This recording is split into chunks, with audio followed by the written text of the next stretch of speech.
వంతమైన వాయువులు విడుదలవుతాయి. కృత్రిమ వర్షాన్ని కురిపించడానికి ప్రోపలిస్ ఆక్సైడ్ శ్రేష్టమైనది. గోమూత్రం ప్రపంచంలోనే సర్వోత్తమమైన కీటకనాశిని. గోవు పేడ, మూత్రం ద్వారా తయారయ్యే మందులతో ఉదరకోశ వ్యాధులను నయం చేయవచ్చు. ఇళ్లను, వాకిళ్లను ఆవు పేడతో అలికితే రేడియో ధార్మిక కిరణాల నుండి మనల్ని కాపాడుకోవచ్చు. ఆవు పేడలో కలరా వ్యాధిని వ్యాపింపజేసే క్రిములను నాశనం చేసే శక్తి ఉంది. 1 తులం నెయ్యిని అగ్ని యజ్ఞంలో వాడితే 1 టన్ను ప్రాణవాయువు ఆక్సిజన్ ఉత్పత్తి అవుతుంది. గోమూత్రం గంగాజలమంత పవిత్రమైనది. గోరక్షణ వల్లనే మన జాతి, మన ధర్మం రక్షింపబడును.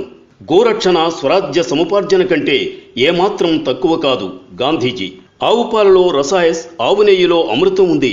దాని మాంసం తింటే రోగిష్ఠులవుతారు. మహమ్మద్ ప్రవక్త.